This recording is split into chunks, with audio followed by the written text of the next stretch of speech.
The following podcast is brought to you by the Johners Podcasting Network, found exclusively at WrestlingWithJohners.com.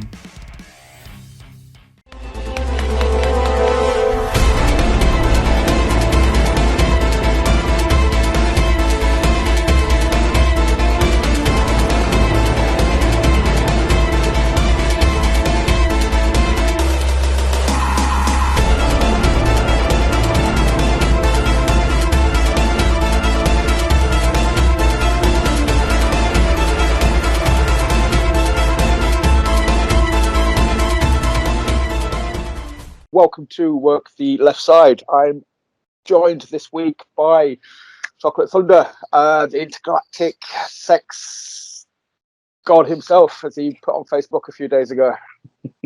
How's it going? Nice, good to be here. Oh, I'm going all right, man. How's you? Yeah, I'm not too bad, thank you. Not too bad. Yeah, had a good weekend, so good way to start the week. We'll jump straight into that. That was Wrestle Island this weekend, was it not? Yes, it was Sunday at Birkenhead. So yeah, made my debut there. Got a win on my first match. So happy days. Yeah, had a really good time, and hopefully it leads to more bookings down there as well.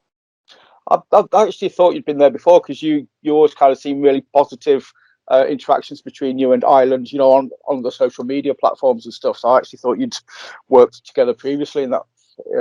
Because yeah, it just seems like you get on well enough, and you kind of know the promotion. Yeah, well, obviously during lockdown there wasn't much going on for me. So I remember they put a message out asking for new talent. Obviously people to send their MVs in and their match footage. So I just responded back, gave them some of my match footage and sort of showed them what I could do. And they got in touch and were like, hey, we'd be interested in like getting you down here for a show.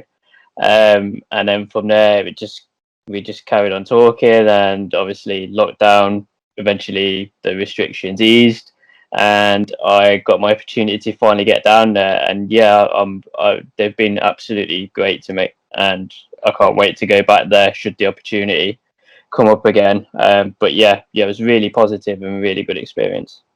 Awesome, because not being biased, but Big Papa Pete's going to be on the show at some point. We're just trying to sort out as of when it's going to happen, kind of thing. So I've generally, I've got nothing but good things to say about Wrestle Island. The more I hear about you know, the stuff they do for the community, the shows they put on, the talent they use, it all seems. But it's nice to know that obviously you've made your debut there and you've come away, you know, happy as Larry, kind of thing. And it's just nice to know it is as nice as it seems.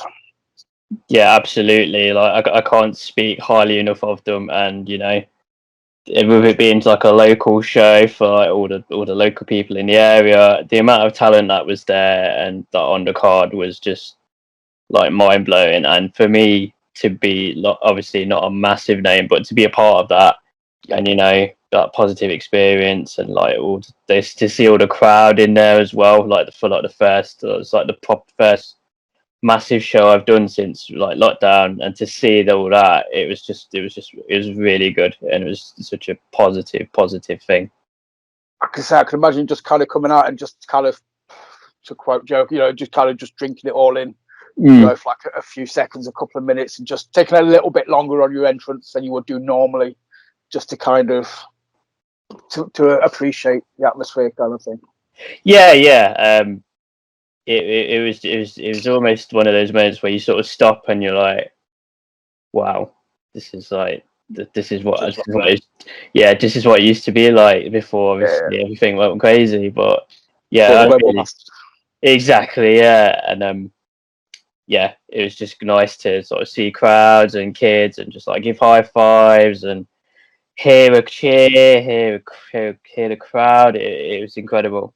I really enjoyed it. Well, we'll kind of do an origin story of sorts then.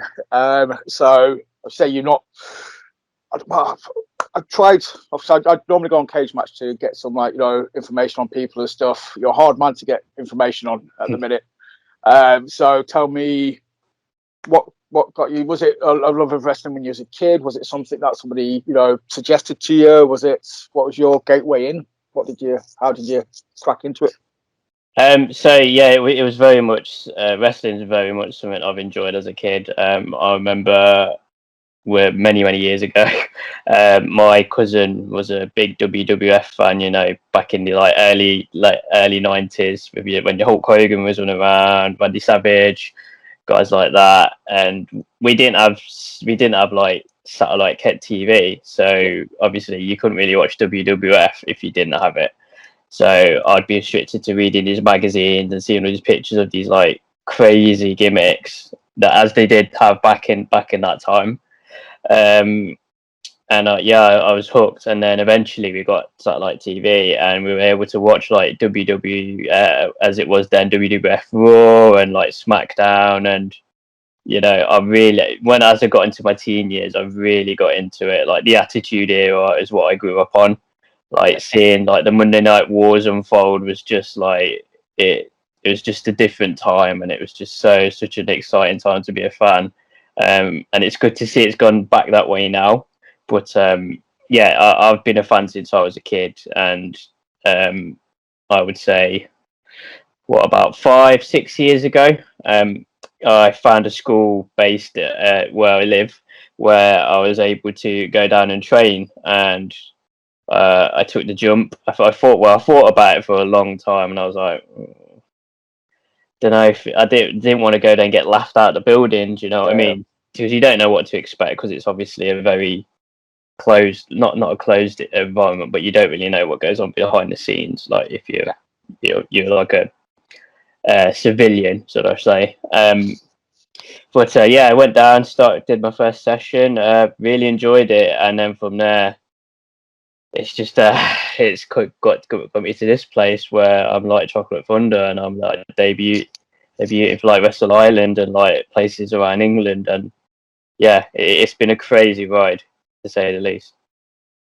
That's it. I mean, so for anybody who's seen your work, who knows you, you're what I would call a flamboyant character within the sort of British wrestling, which why I kind of had to smile there when you mentioned you're like the macho man, and you know those kind of.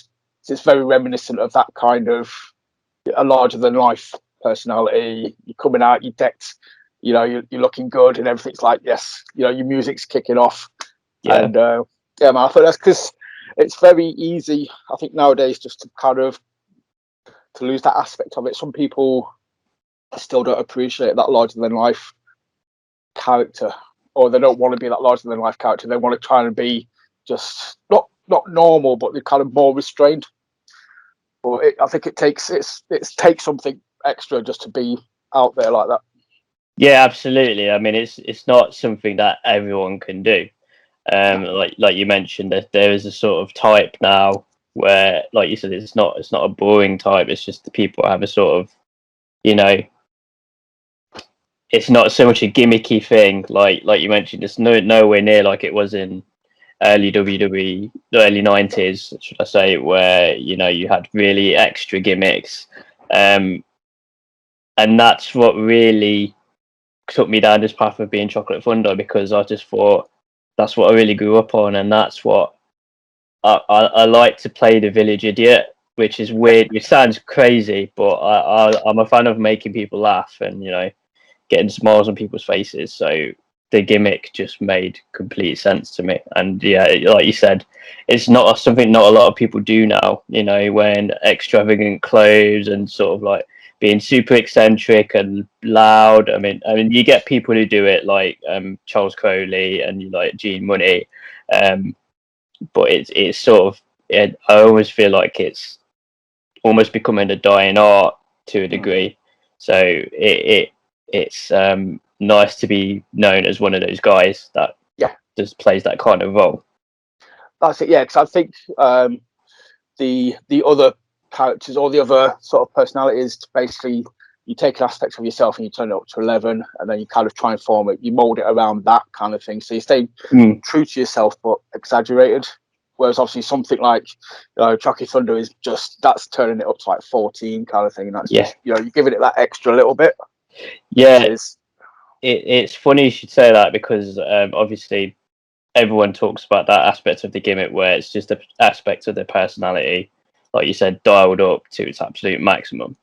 For me, Chocolate Thunder's more of an alter ego. So rather than, I'd say he's a polar opposite to me as a person.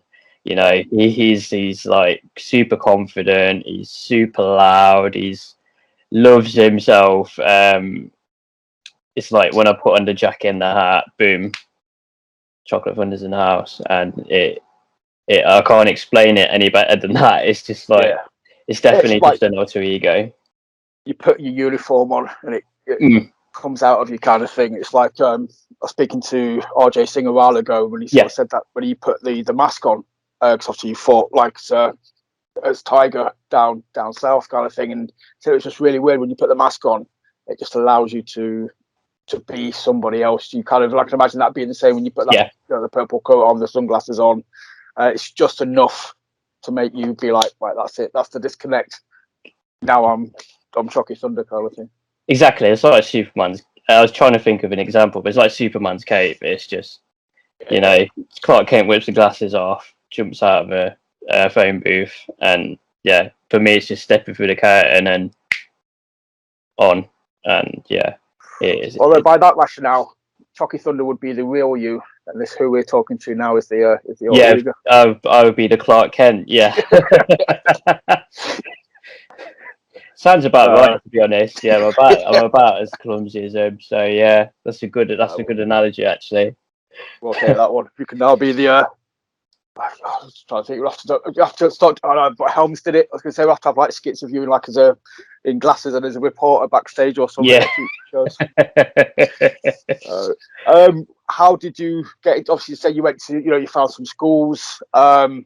At the time, was there many kicking about? Because I know when I speak to people, it varies on, when they started learning, as to, there was either like 4 schools in the country or, there was like 50 schools in the country, kind of thing. So I don't know, did you start at a time when you was lucky enough to have access to a few options?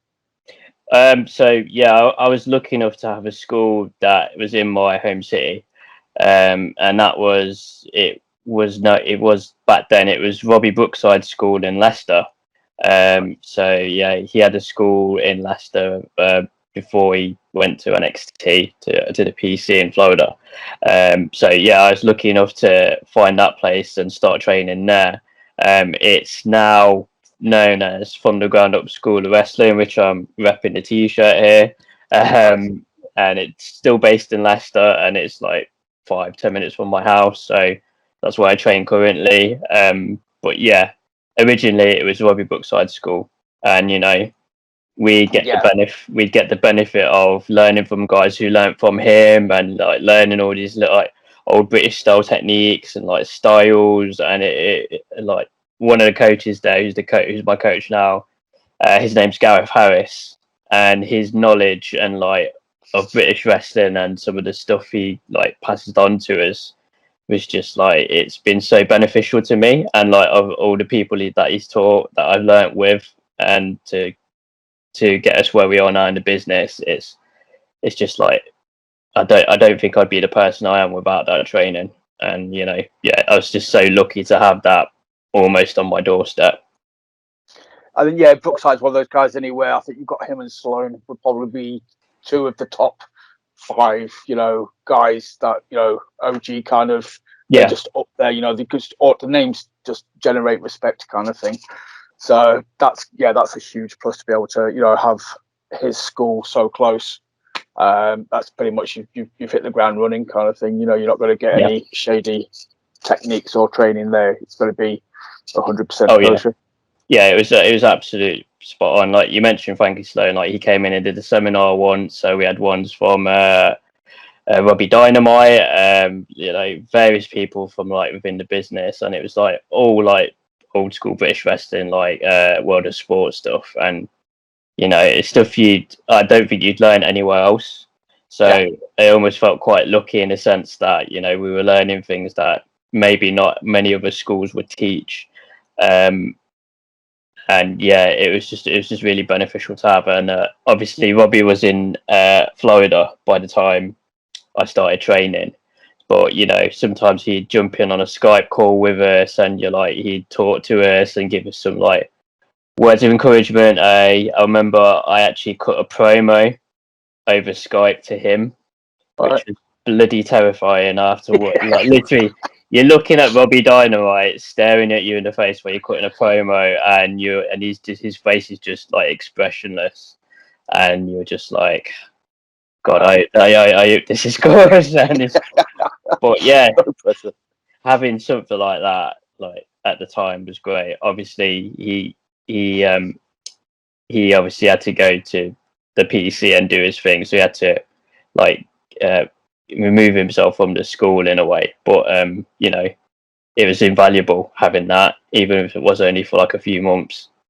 Yeah, well, that's it. And if he still checks in occasionally, like you said, you're learning from people that he's taught, kind of thing, and things. So it's just, you know, it's you're still getting that high caliber experience. So, and like you said, man, I can't imagine you getting taught some of that stuff anywhere else. It's like the old school, you know, unless you know Sloane's got a school somewhere, kind of thing. I think it'd be those kind of guys that will be the ones that teach certain. I can imagine it just being the smaller touches, just the little things here and there that just make things flow a little better or look a little bit more realistic. Yeah, exactly. It's like still, I know people have this perception about guys who like work the holiday camps, but you know, there's some of the best workers in the world. Like another name I just thought that came into the school is Danny Boy Collins, and like he gave us some really good pointers. And yeah, it's just stuff that I honestly think you don't see a lot of nowadays. Like just this old school. Like you go on YouTube and you see all this sort of world of sports stuff, and it's just like it's so different from what you see now. And there's always little bits I sort of look at and go, well, why don't we do that anymore? Maybe I could do that. And it's just so it's really good to watch and just learn like how to look at these guys working and just how they're doing it, how they're working the crowd, and yeah, it's just like it's almost a dying art. So that's, well, again, with the same that fits in with the was all about the extravagant character kind of thing. You said that as well. That's something like obviously you're bringing that back, you're bringing that to the forefront, and that's just proper made me sort of smile. Where you know you're watching like the old school world of sports stuff, because so there must be. I watched it for years. I couldn't say off the top of my head, but there must be so many little things that you don't see anymore. Like you just be like, you know what, if I did that, I could make that mine kind of thing, or I could just tweak a little bit, and I'd be like, yes, that's what I'm going to be. Sort of, that's going to put me on the map a little bit more. It's going to knock me up a little bit. Like, yeah, I've watched a lot of wrestling from the '90s kind of thing. It's like you don't see atomic drops very often anymore. You know, inverted atomic drops, and you know, there's certain moves that you just don't see a lot of anymore. And I think it'd just be very cool. Especially World of Sport must be like a candy shop, you know, for those little things that you don't see anymore that you could bring back. Oh yeah, it's a gold mine. Like I said, I could spend hours just looking at stuff. And like one person in particular I studied a lot of was Adrian Street, because his gimmick was kind of the same thing as what I wanted to do. Quite flamboyant, very extra, I'd say. Like obviously he wore makeup, he had like the robes, and you know. So yeah, I studied a lot of his stuff as well, just to sort of get ideas of things I could do that are different, and you know, not many other people do. And so it's almost like a library, just to like look at and watch a match. And like I watched one the other day, was Owen Hart, Owen Hart wrestling like on World of Sport, and it was just like, how do we not see matches like this anymore? You know what I mean? It's just crazy. I mean, I'm a massive. Anybody who knows me, I don't know if they ever come up on the shows or anything. I'm a massive mark for Owen. So yeah, I can kind of remember that World of Sport thing, and it's just, I think somebody showed it to me, you know, years after I knew him from being in WWE. I never realised he'd been on like World of Sport. It totally blew my mind, and I was just like, jeez. Owen Hart on like just working England on a Friday, you know, Saturday afternoon kind of thing at World of Sport. It's just mental. So, but yeah, like I said, you don't get matches like that anymore. It's definitely, but I think there's still a desire for it. I think, man, like, you know, if people did it, I mean, you know, there is, because, you know, people, you know, love like Brian Danielson, you know, you get him and somebody like working a technical masterclass for 20 minutes.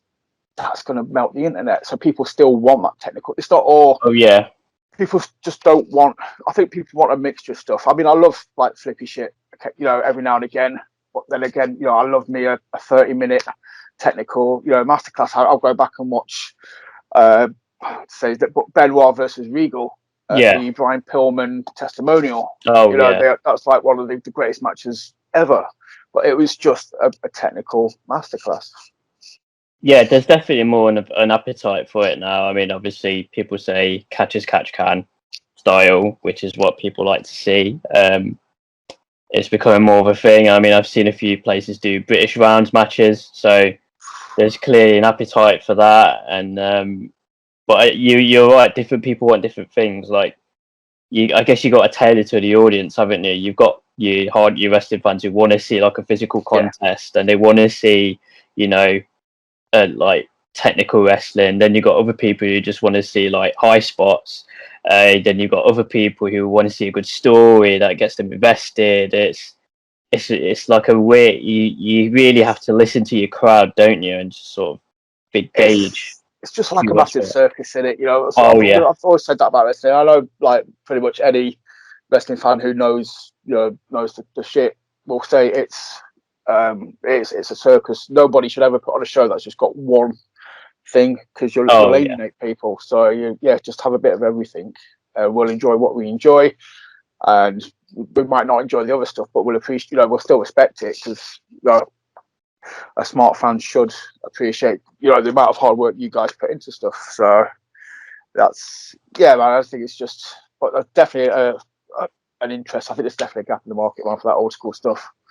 I'd be interested to sort of see. I'm keeping an eye on future videos, just to sort of see, like picking up little bits and bobs, and looking for the world of sport spots, I'll call them.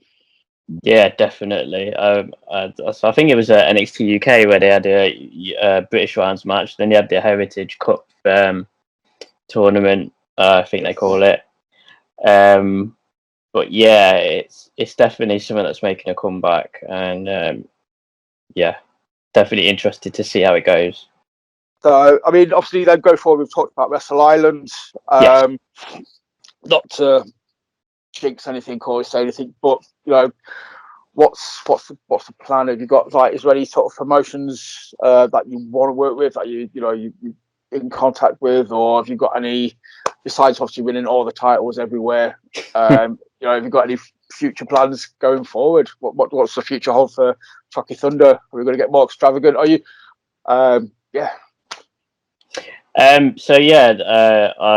I wrestled last month. I wrestled for PCW. They did a show in Lancaster, so I did a show for them. I think I've got a couple more lined up in November and one in December. So yeah, that's something. Hopefully I'm back at Wrestle Island, so they get me back on there. I'd like to work for more promotions around the Northwest, so places like Future Shock, Catch have been doing some good stuff lately. I'd love to check those out. Just places around the Northwest area that I'd love to work for. As far as the future goes, I just want to work for as many places as possible now, because I feel like I'm getting some momentum. People are starting to find out more about me, like learn the name Chocolate Thunder and what I'm about. So it's just getting my name out there as much as possible and taking these opportunities that I'm given. I'm talking to another promotion based in Stoke at the moment. I won't name names, but hopefully something comes of that. I've got my home promotion in Leicester. They're called FTGU Wrestling. We've got 2 shows in October and 1 in November, I believe.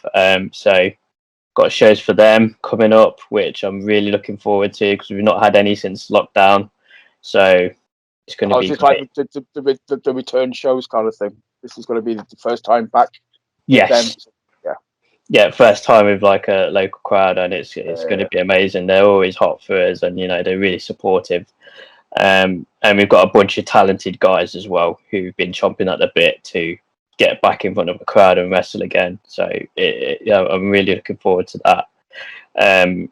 I guess the goal for me is next year to just build on this, because I felt like before lockdown I was starting to get some momentum and I was starting to get more out there. And then obviously everything stopped, and it was like, okay, got to keep going, got to keep going, got to keep getting some momentum. And luckily, I got some bookings, like I said, for PCW in Wrestle Island. So hopefully, I can build on that and get some more matches under my belt, get my name out there, and start to make a name for myself. Where obviously more people know who I am, and I'm like more of a name. And yeah, I think Ireland and Peace, not besmirching any other promotions kind of thing, but thinking about the reach that they have with the audience and people traveling to go see the shows. I think Wrestle Island and PCW definitely will help get you out there.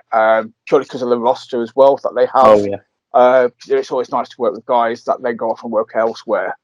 That helps get your name out as well, especially if they like what they see you do and things like that. So that's got to be. I think you're also a winner with those two as well as the other ones as well. Yeah, absolutely.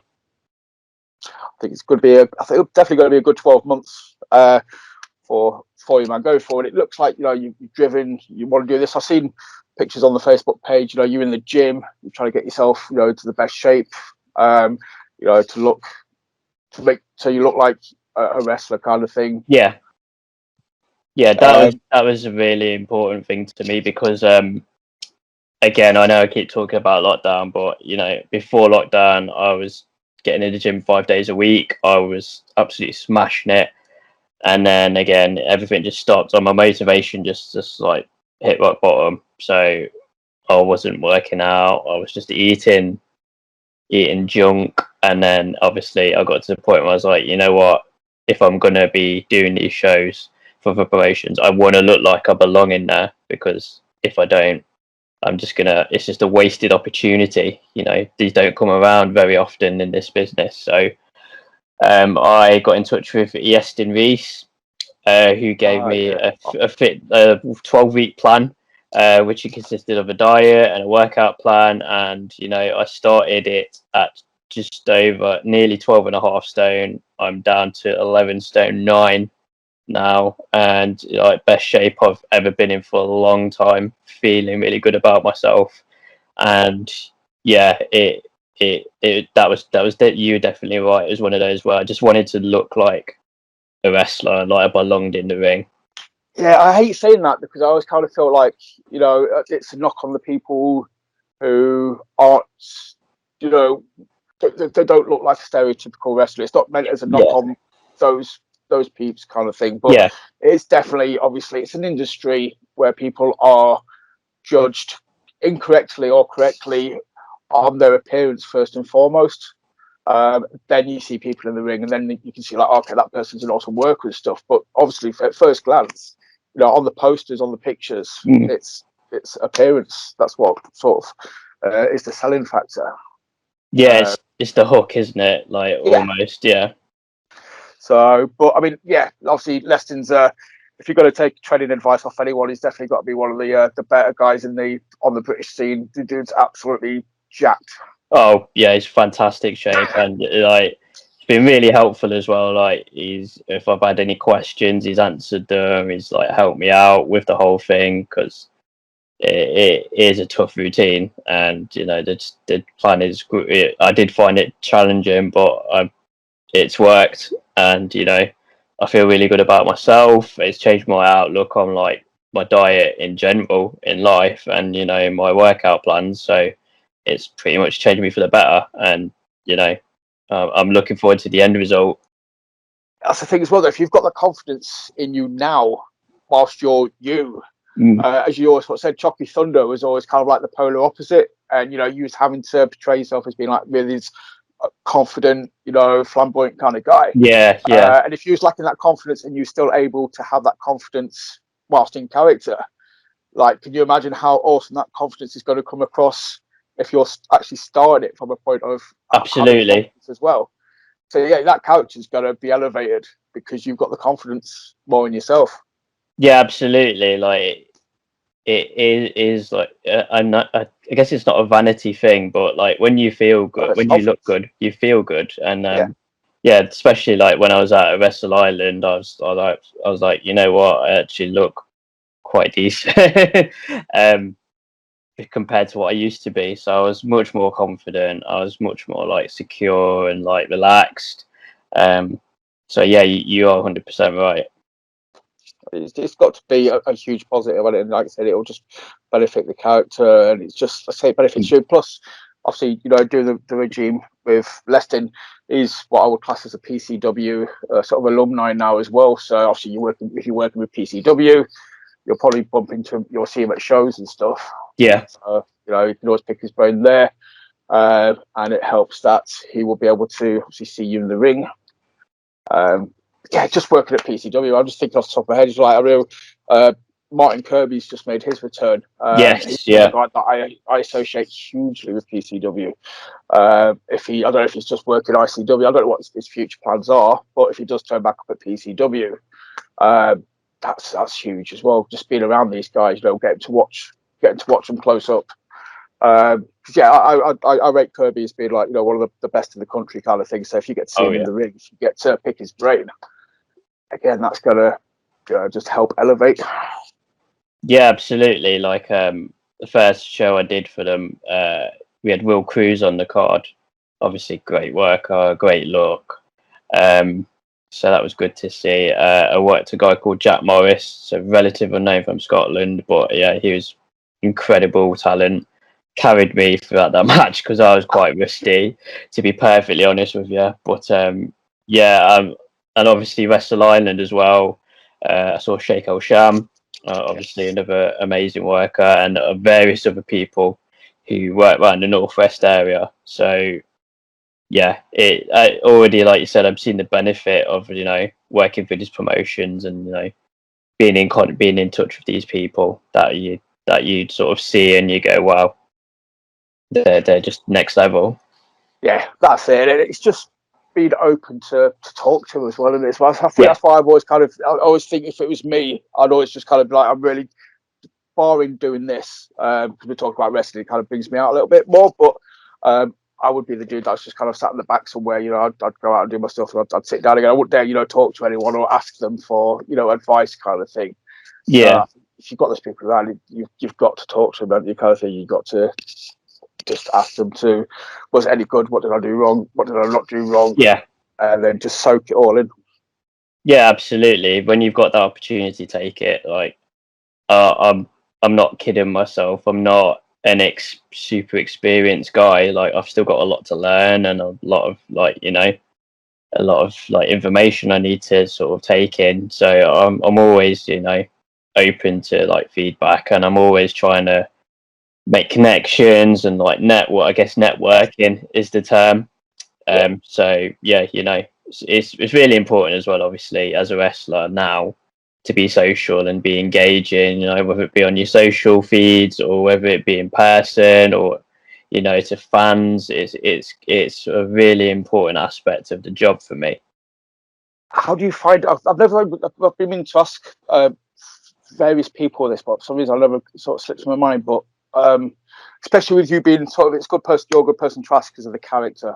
How do you find it on social media? Do you go on there and be Chocolate Thunder? Do you go on there and be yourself? Do you try and find a balance? How do you try to keep kayfabe online? What's the crack? I've always wondered with wrestlers on social media kind of thing. So I think when I first started, I tried to be kayfabe, but then the more I obviously used the social media, the more I was like, okay, sometimes this is just me. This is just me talking. So I guess I try and do a bit of both, but obviously not to the extent where it's me just going, this is what I had for dinner, here's a sandwich, It's just obviously still me being Chocolate Thunder, but at the same time, still being slightly normal. Dialed down a little bit. Yeah, exactly. Because obviously, for me, just posting stuff that was obviously Chocolate Thunder was getting a little bit repetitive, and I think every now and again, it's nice to just dial it down a little bit because if there's a conversation you want to join or sort of topic you want to discuss, you kind of have to do that. You can't just jump in and just cut a promo on someone and then kind of go again. Yeah, exactly. Yeah, I can't just like start cussing people out as much as I'd like to. But yeah, I think it's just like it's a kind of a mix of both. In short. No, that makes sense. So it's just, when you just randomly think of it, it's like, yeah, I was kind of wondering what it would be like. So just try and find that balance, online of when you're in Yeah. character, you're not in character. Do you? I know some people will have like their own profiles, and then they'll have like a fan page, so they can kind of do anything, and they can do it as the character. But yeah, I just think it must be hard work, man. If for people who try and do it within the character, it must be hard work to try and live that character. You never switch it off, even if you on socials or something. You still got to be that person. Seems like hard work. Yeah, yeah. I mean, especially I know social media is not for everyone. Like, not. I'll be honest when I say I'm not a huge fan of Twitter, but as a wrestler, it's kind of a given thing. Because it's an easy way to interact with fans and obviously other workers. But yeah, if you're not a fan of social media, it's tricky. And it's hard as well because I've done things where I put a tweet out or an Instagram image and had no responses, but you just got to keep going and you just got to keep plugging away until eventually you die a little bit inside and then you move on. Yeah, exactly. But who cares at the end of the day? It's like it's like a almost an anonymous platform, and yeah, it's That's it. I think somebody summed up Twitter the best, where they sort of said Twitter is just you're talking to yourself, and occasionally somebody might talk back. Yeah, exactly. Yeah, you go on there, you just gibber about nothing and everything, and then hopefully somebody sees it. But yeah, I definitely think Twitter. I'm not a massive. I used to be on it a lot.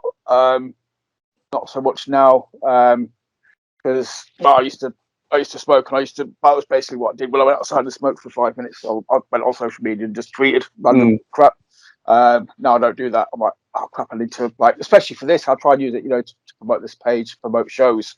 But it's like, oh crap, I better actually put something at some point, because people are going to think that's an inactive account now.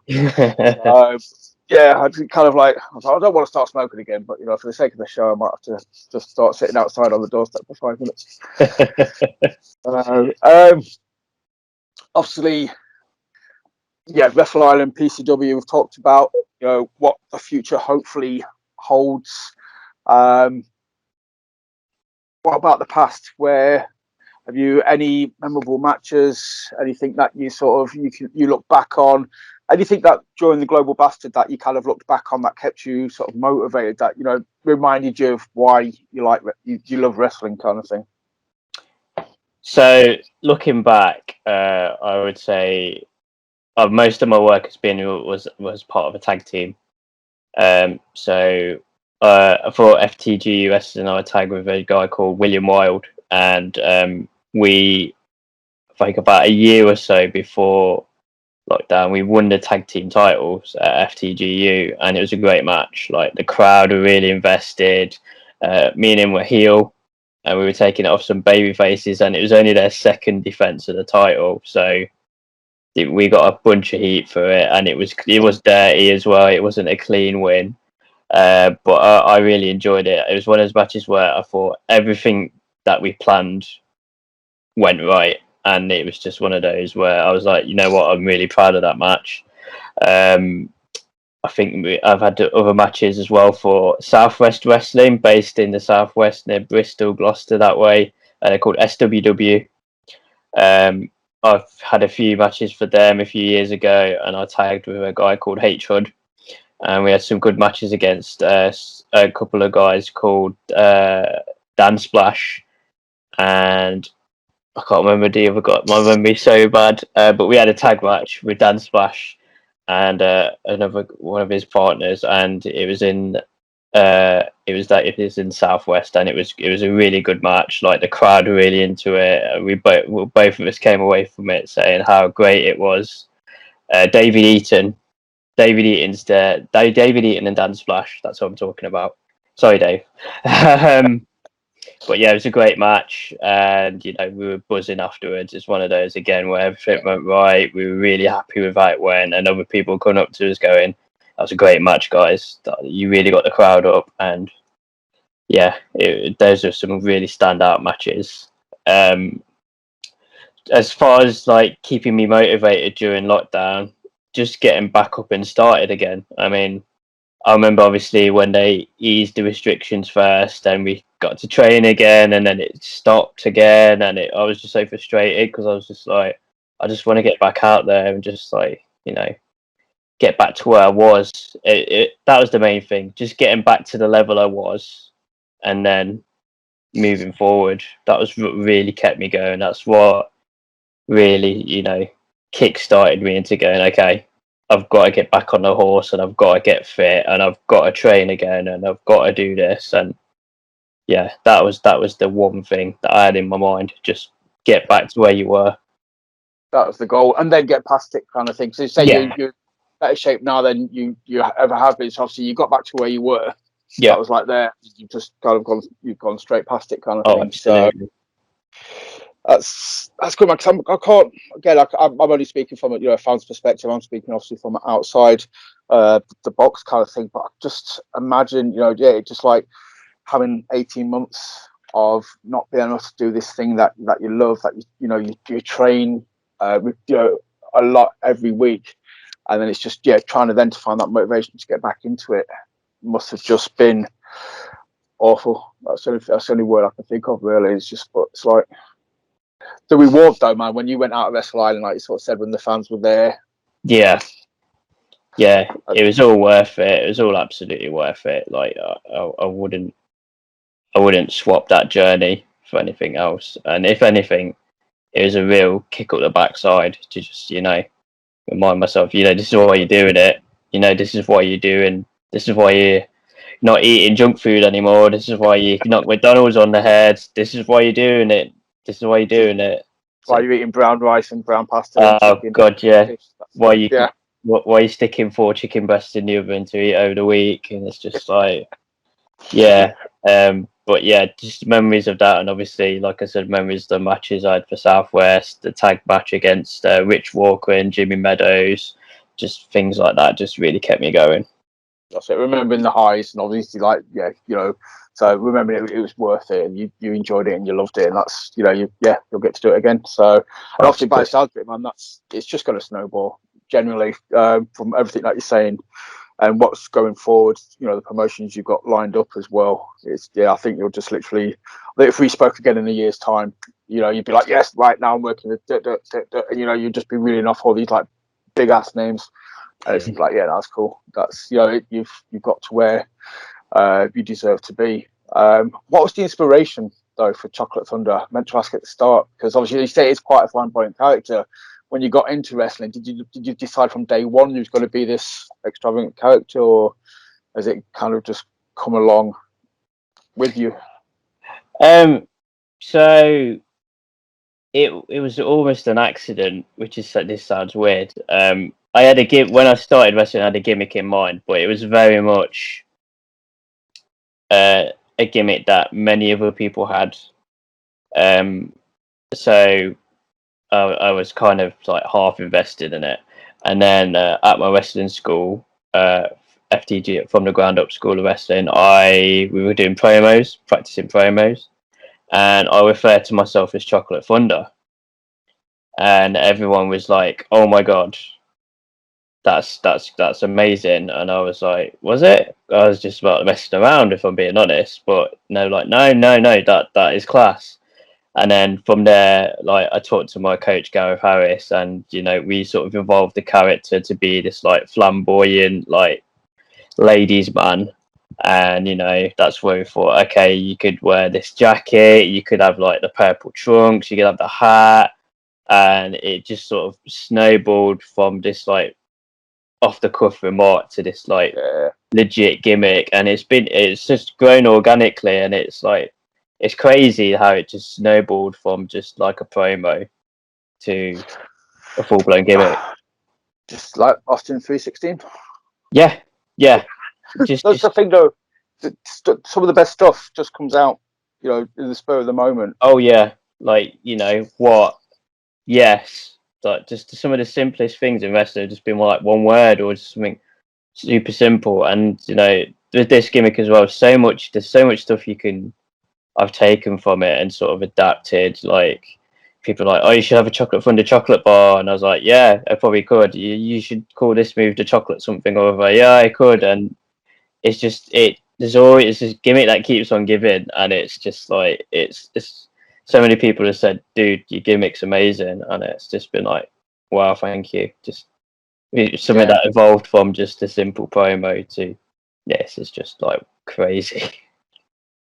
Like I said though, it's the best things normally sort of do, because it's genuine, and that the genuineness of it kind of expands out. It's easy to build on it because it was a genuine thing in the first place, and you just start building on it and building on it and building on it. There's no, it's not awkward.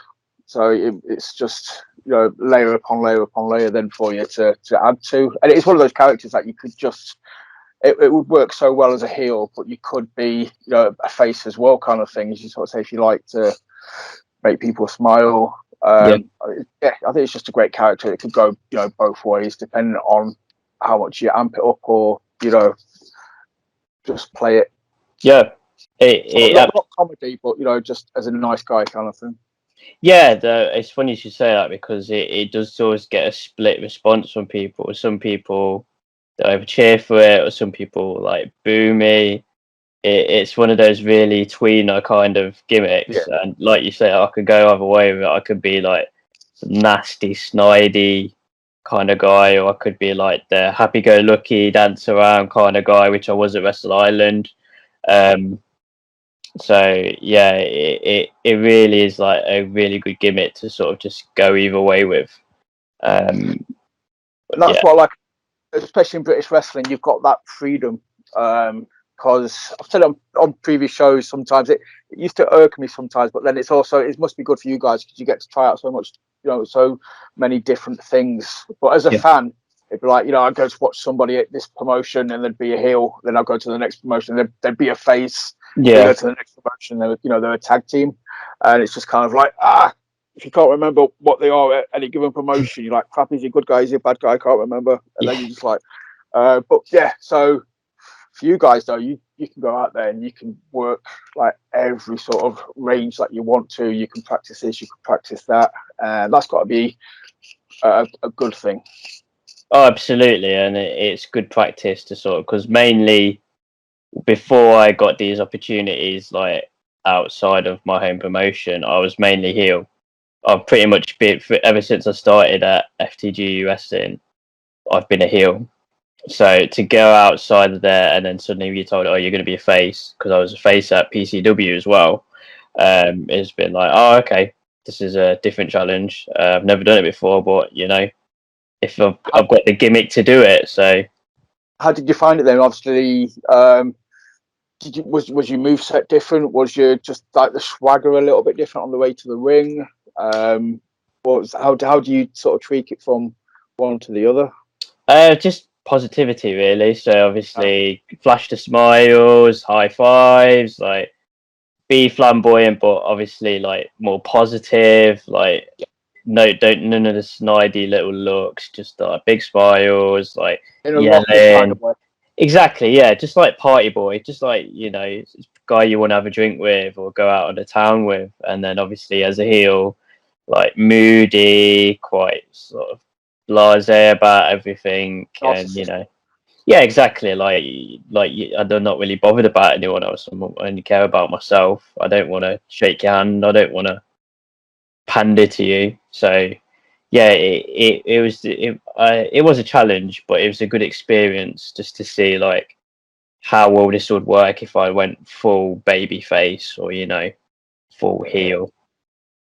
Well, that's the thing. That's the good thing about working in the UK is you can do both, and if that's, you can do whatever you feel comfortable with, and obviously going down the line, it might be given your work ethic and how good things are in the ring that you want to be a heel, but you find yourself getting cheered because you're that guy that people are just like, oh, he's awesome. I can't boo him. Even if you went out there and slapped me in the face, I'm still going to cheer you because you're an awesome worker, kind of thing.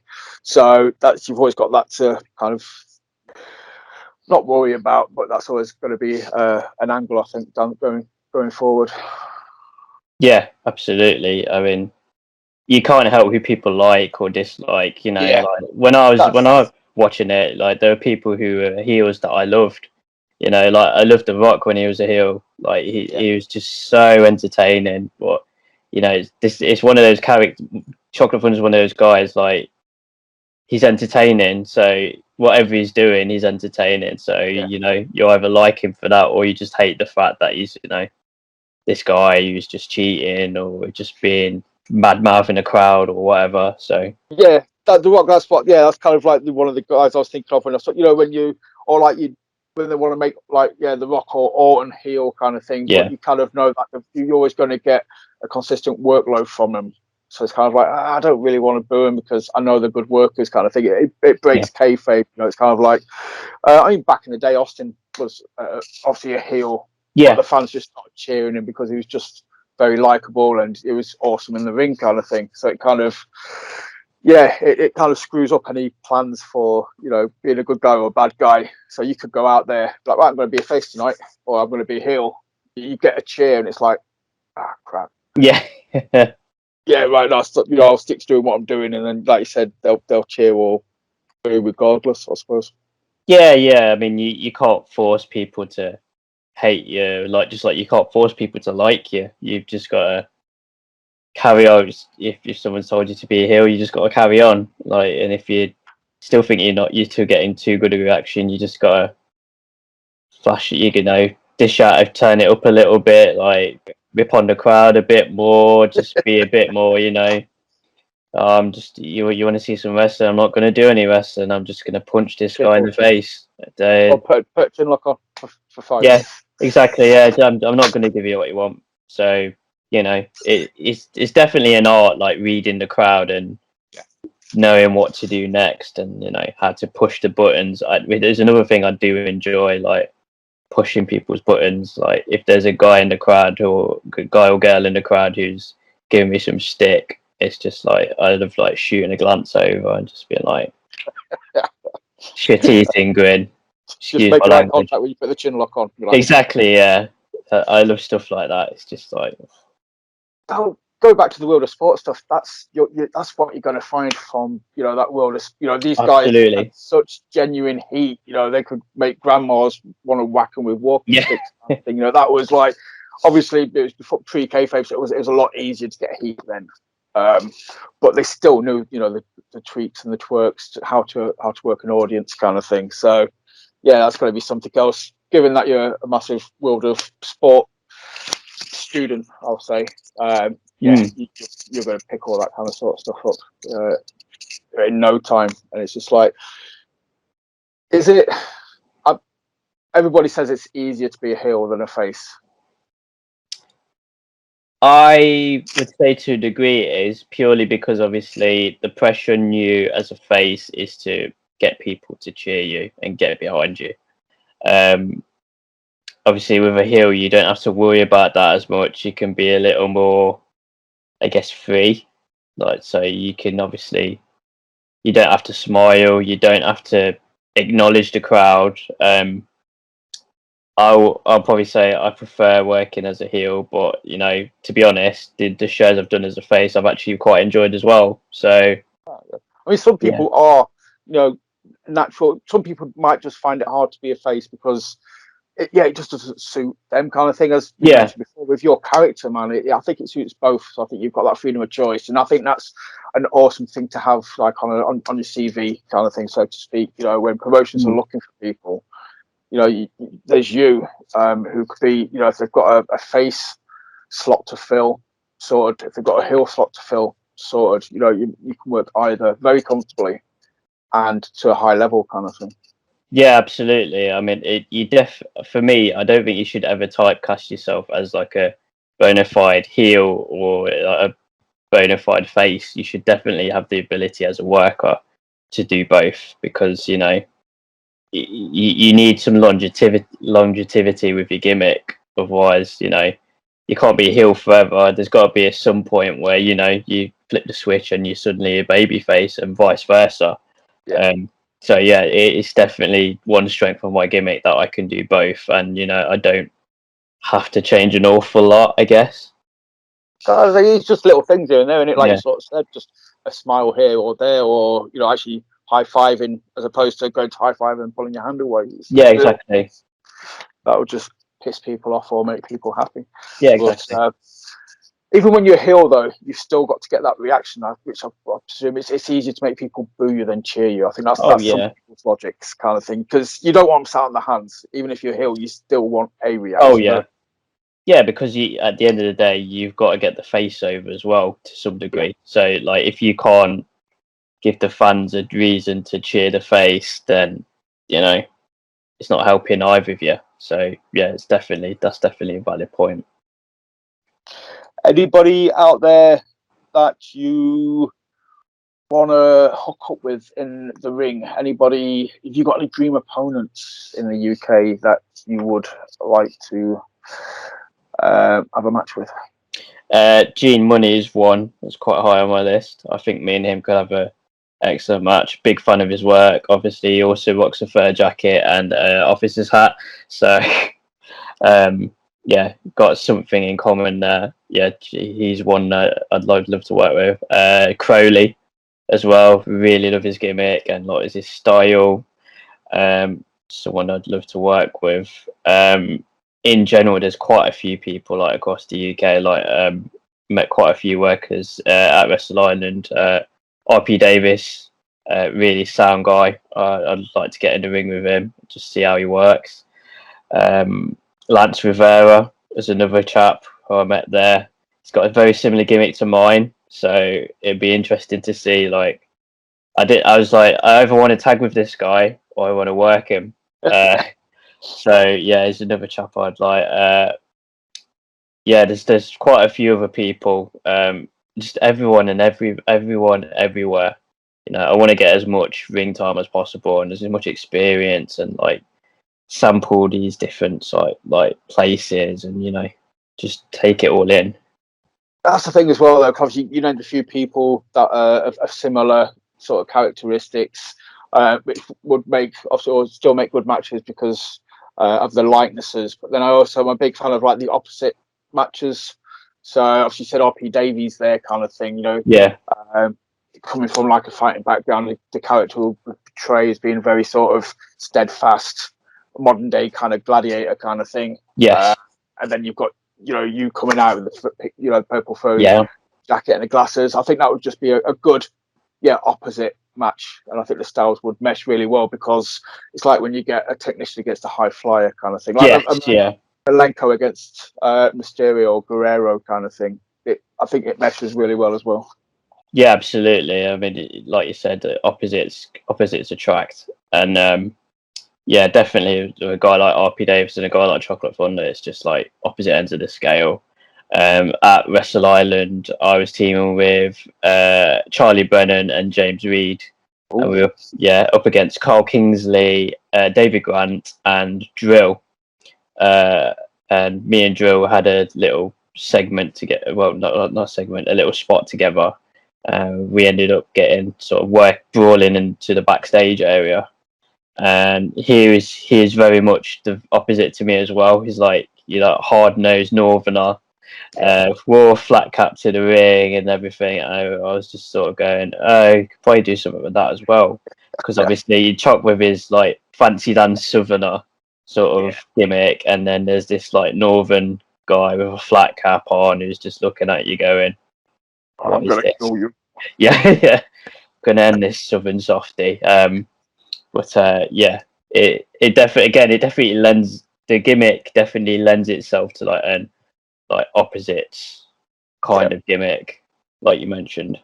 That's why it's such a good gimmick, man, because there's literally the possibilities are, you could have the Shawn Michaels versus Rick the Model Martel, don't punch face kind of matchup of similarities, or then you could go for like say you could do the opposite sort of thing, and it was just kind of like I think both would work so well kind of thing. So, yeah, absolutely. And just all that I'll ask is that when Dunkerton comes back to these shores, I want to see a Chocolate Thunder versus Dunkerton match Ireland. You know what? That would be a match. Someone at PCW actually said you should team with Dunkerton, and I was like, well, Or be a tag team or have a match together. Yeah. Just both of you together somehow. That would be my that would be a dream sort of situation. I would love to actually, because he obviously is a guy who's like, you know, he's been in the States for, and he's worked at AEW and not as of promotions. So yeah, I'd definitely be up for that, whether it be teaming or working against him.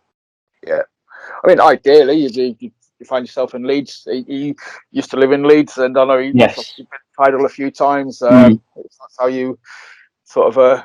I'm a Leeds lad, so yeah. If you ever came over this way, I would get to see you at title, which would be awesome. And if it was with Sudge, then that's even better.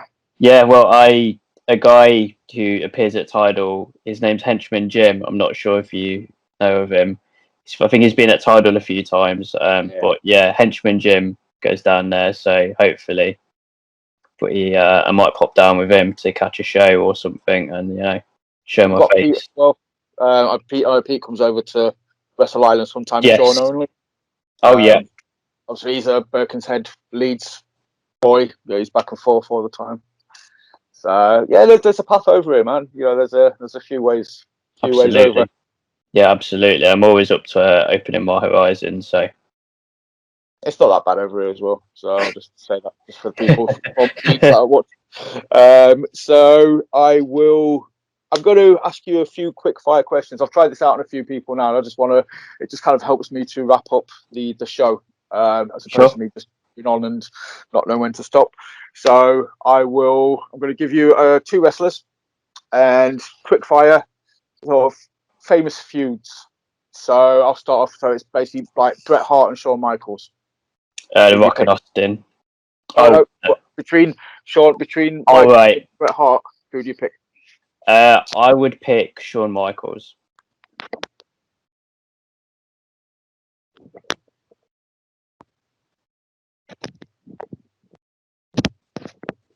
That back again. Sorry. Excited there. Right, so sorry, man. What did you say for Austin and not Austin? Bret and Shawn. I said Shawn Michael,s for me personally. There's no wrong answers to these, by the way. Anybody and everybody gets mentioned is top tier talent. So Rey Mysterio and Eddie Guerrero. I would say Eddie. Eddie for me, definitely 100%. Loved his work. Yes. Yeah, I don't think there's ever been somebody as beloved as Eddie, in fairness. Oh, yeah. I think a couple of months ago on the internet, somebody badmouthed Eddie Guerrero, and it seemed to melt Twitter. It was just like, what the? It's like trying to badmouth like a popular person. It's just like, no, mate. Just couldn't think of another wrestler that would have had that degree of, just backup of people just saying like, no, not hearing it, not at all. No. So Sami Zayn and Kevin Owens. I would have to say Sami Zayn purely because from a character standpoint, he's my favourite. Yeah, that's it, man. I remember questioning in NXT when they took the mask off of Generico, and it was like, dude, what are you doing? It's like Sammy's just Sammy, man. He can just work. It's just his babyface run in NXT is still like one of my favourites ever. It's just his ability to be the ultimate underdog. There's him and Brian. I think that are the 2 best underdogs in the world. Oh yeah, naturally, absolutely. So right, the last one is Austin and The Rock. Austin 100% because growing up he was my guy, and I've still got my 316 t-shirt which I still wear to this day. 100% Austin. Sorry Rock, I love you, but Austin. Austin. That's always that's the question that decides whether I write nice things in the description about you. So God, fine. I write good stuff. That's fine. Oh, fantastic. My guy. So again, there's no wrong answer. The Rock's freaking awesome, but definitely an Austin guy through and through. So he's the guy that got me back into wrestling. So I was like, I can't not show him love. Dude, it's been an absolute pleasure. Thank you so much for just talking to me and just chatting. It's just been a really nice chat. So I appreciate it. Yeah, no problem. Do you want to plug your socials for the people to follow and like and interact? Yep, sure. So I'm on Facebook, which is if you just search Chocolate Thunder Wrestler, you'll find me on there. My Twitter and my Instagram handle is Choccy_Thunder. It's Choccy CHOCCY_Thunder. My training school where I train at in Leicester, From the Ground Up School of Wrestling, is on Facebook as well. We're based in Leicester. So, if you any workers in the area want to check out a new school, come down. You're more than welcome to sort of train with us and,